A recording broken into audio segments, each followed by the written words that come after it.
Hi అండి, అందరికీ నమస్తే. నేను మీ సునీల్ మద్దాల. ఏంటంటే వరదల్లో కొట్టుకొచ్చిన కొత్త జీవోలని మనం తమ్నైల్ పెట్టడం జరిగిందండి. అంటే వరదల్లో కొట్టుకొచ్చిన కొత్త జీవోలు ఎందుకన్నానంటే, వరదలు స్టార్ట్ అవుతాయి కనుక కొద్ది రోజుల ముందే 2-3 జీవోలు అయితే కనుక కూటమి ప్రభుత్వం 3 జీవోలు అయితే కనుక ఆంధ్రప్రదేశ్లో ఇంప్లిమెంటేషన్ చేయడానికి అధికారం ఇచ్చింది. కాబట్టి ఆ జీవోలు పాస్ చేయడానికి కారణం ఏంటి? అసలు ఆ జీవోలు ఎవరికి ఉపయోగపడతాయి అంటే మనోళ్ళకి, అంటే ఏదైతే టీడీపీ జనసేన కార్యకర్తలకి నాయకులకి మాత్రమే ఉపయోగపడే జీవోలా, లేకపోతే రాష్ట్రం మొత్తం ఉపయోగపడే జీవోలా ఏంటనేది ఈ వీడియోలో చెప్పబోతున్నా. కాబట్టి నిజంగా అందరూ తెలుసుకోవాల్సిన విషయం అండి. ఎందుకంటే ఇలాంటి జీవోలు వచ్చినప్పుడు ఖచ్చితంగా అందరికీ తెలియాలి. ఎందుకంటే ఈ జీవోల వల్ల ఎంత ఉపయోగం, ఎంత నష్టం, ఎంత లాభం రాష్ట్రానికి అనేది ప్రజలందరూ తెలుసుకోవాలి. కాబట్టి అందుకు బాధ్యతగా, మీ బాధ్యతగా అయితే ఫస్ట్ లైక్ చేయండి. ఎందుకంటే ఈ జీవోల వల్ల ఆంధ్రప్రదేశ్కి నష్టమా లాభమా, కాబట్టి అందుకు మీరు తెలుసుకోవాలంటే ఖచ్చితంగా మీరు లైక్ చేయాలి. మీరు లైక్ చేస్తే ఎక్కువ మందికి వీడియో షేర్ అవుతుంది. అర్థమవుతుంది కదండి. కాబట్టి మీరు లైక్ చేయండి. లైక్ చేసిన తర్వాత మీ అమూల్యమైన అభిప్రాయాన్ని కామెంట్ రూపంలో తెలియజేయండి ఈ జీవోల గురించి. మర్చిపోద్దు, వీడియో ఎండ వరకు అయితే చూడండి. వీడియో ఎండ వరకు చూసి మీ అభిప్రాయం తెలియజేయండి, షేర్ చేయండి. అలాగే సబ్స్క్రైబ్ చేయండి కొత్త వాళ్ళైతే కనుక.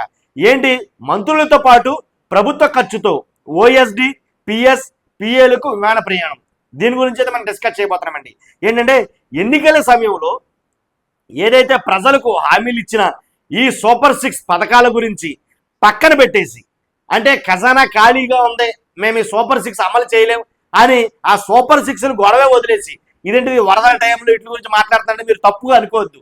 కాబట్టి ఈ విషయం సందర్భం వచ్చింది కాబట్టి చెప్తున్నా.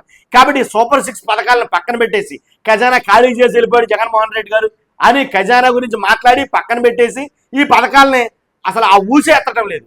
కాబట్టి అలాంటి టైంలో మరి ఎలాంటి జీవోలు ఎలా పాస్ చేస్తారో నాకు తెలియలా. కాబట్టి ఆ విషయం చెబుదామని మీ ముందుకు వచ్చా. కాబట్టి తమ కార్యకర్తలు జేబులు నింపడానికి అడ్డగోలుగా ప్రభుత్వం జీవోలే ఇస్తుంది. పథకాలు అమలు చేయడానికి డబ్బులు లేవు, కార్యకర్తలు జోబులు నింపడానికి మాత్రం డబ్బులు ఉంటాయి. అర్థమైందండి. కాబట్టి ప్రజల సొమ్ముతో కార్యకర్తలు జలసా చేసేలా ఒకే రోజు 3 జీవోలు అయితే కనుక విడుదల చేయడం జరిగింది.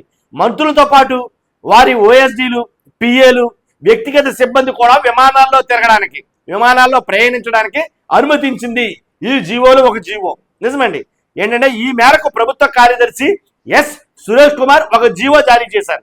ఏంటంటే మంత్రి ఓఎస్డి, పిఎస్, అడిషనల్ పిఎస్, పిఏలు రాష్ట్రంతో పాటు పొరుగు రాష్ట్రాలకు కూడా మంత్రులతో పాటు విమానంలో ప్రయాణించడానికి ఈ జీవో అనుమతించారు. అంతేకాదు జీతభత్యాలతో సంబంధం లేకుండా, వాళ్ళ తక్కువ జీతాలా ఎక్కువ జీతాలా అని సంబంధం లేకుండా, జీతభత్యాలతో సంబంధం లేకుండా మంత్రి కార్యాలయ సిబ్బంది ఎకనామిక్ క్లాసులో ప్రయాణించవచ్చని ఆ ఉత్తర్వులో పేర్కొన్నారు. అర్థమైందండి. కాబట్టి అదేవిధంగా మంత్రులు బయటి వ్యక్తుల్ని, ఎవరైతే ఇప్పుడు దాకా ఒక రకమైనటువంటి తరహా నడిచింది, ఇప్పుడు అలా కాదు, మంత్రులే బయట వ్యక్తుల్ని ప్రైవేట్ కార్యదర్శులుగా అలాగే వ్యక్తిగత సహాయకులుగా నియమించుకోవడానికి అనుమతించడమే కాకుండా వారి వేతనాలను రెట్టింపు చేస్తూ మరో జీవో అయితే జారీ చేశారు. అంతేకాదు వాళ్ళ వేతనాలు ఎంతంత పెంచారు, వాళ్ళకి ఇచ్చే జీతం ఎంత డబుల్ అయ్యింది ఏంటనేది కూడా చెప్తాను మీకు. ఏంటంటే ఎవరైతే మంత్రికి వ్యక్తిగత సహాయకుడు ఉంటారో ఆయన వేతం యాక్చువల్గా ఇప్పటివరకు 18,000 వరకు ఇచ్చేవారు. అయితే ఇక మీదట ఏదైతే కొత్త జీవో తీసుకొచ్చారన్నా కదా, ఆ జీవో ప్రకారం 18,000 నుంచి 36,000కి చేరింది ఒకేసారి. అర్థమైందండి. తర్వాత డబ్బులు లేవంటూనే 18,000 నుంచి 36,000కి పెంచారు. మళ్ళీ డబ్బులు లేవంటూనే ప్రైవేట్ కార్యదర్శి వేతనం 25,000 ఉంటే ఆ 25,000 జీతాన్ని 50,000కి పెంచుతున్నట్టు ఆ జీవోలో పేర్కొన్నారు. డబ్బులు లేవంటూనే. వింటున్నారా మీరు ఈ మాట? కాబట్టి మంత్రులకు 96 మంది ప్రైవేట్ సిబ్బందిని అయితే కనుక ఏర్పాటు చేయడం జరిగింది ఈ జీవోల్లోనే. అది కూడా ఈ జీవోలోనే. ఏంటంటే కనుక ప్రతి మంత్రికి 4 చొప్పున మొత్తం 24 మంది మంత్రులు ఉన్నారు. 24 మంత్రికి 4 సిబ్బంది చొప్పున నియమించుకుంటే 96 మంది ప్రైవేట్ సిబ్బందిని నియమించుకోవడానికి అనుమతిస్తూ అదే సురేష్ కుమార్ గారు మరో జీవో ఇచ్చారు. అర్థమైందండి. మంత్రికి వచ్చి 4 సిబ్బంది నియమించుకోవచ్చు అన్నమాట. కాబట్టి ఆ 4 సిబ్బంది వాళ్ళ పేర్లు, వాళ్ళ విధులు ఏంటో కూడా ఒకసారి చెప్తాను. 4 సిబ్బందిలో ప్రతి మంత్రి ఒక ప్రజా సంబంధాల అధికారి అంటే పిఆర్ఓతో పాటు స్వర్ణాంధ్ర విజన్ నిర్వహణకు ఒక MBA గ్రాడ్యుయేట్ నియమించుకోవచ్చు. సోషల్ మీడియా నిర్వహణకు ఒక సోషల్ మీడియా ఎగ్జిక్యూటివ్ నిర్వహించుకోవచ్చు. ఒక సోషల్ మీడియా అసిస్టెంట్ కూడా నియమించుకోవచ్చు. ఈ విధంగా కూటమి కార్యకర్తల కోసం ప్రత్యేకంగా ఉద్యోగాలు సృష్టించుకోవచ్చు. ప్రభుత్వ సొమ్మును దుబారా చేయడంపై అధికారులే విస్మయం వ్యక్తం చేస్తున్నారు. అధికారులతో పాటే చాలా మంది అబక్కయ్యారు.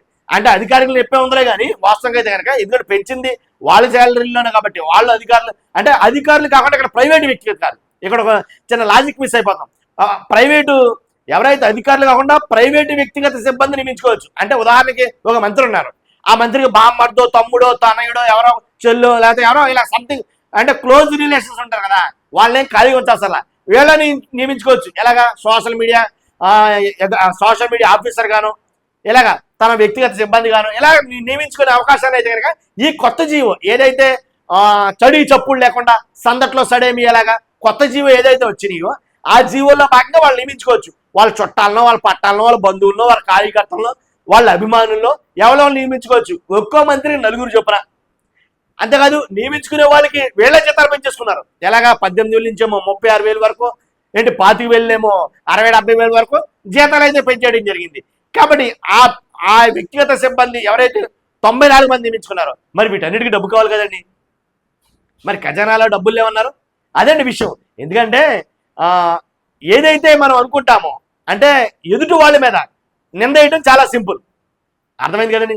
కాకపోతే మన దాకా వచ్చేసరికి కానీ అది వేరేలా మారుతుంది. ఇంతకు ముందు కొన్ని మాట్లాడిన ఇదే కూటమి ప్రభుత్వం ప్రజాధనం వేస్ట్ అవ్వకూడదు, అలాగే ఖజానా ఖాళీగా ఉంది ఇలాంటి మాట్లాడినప్పుడు మరి ఎలాగైతే అవుతుందో నాకు అర్థం కాదు. చూస్తున్నాం మీరు అందరూ కూడా ఈ వీడియో మీద ఇమీడియట్గా అయితే మీ రెస్పాన్స్ అయితే తెలియజేయండి.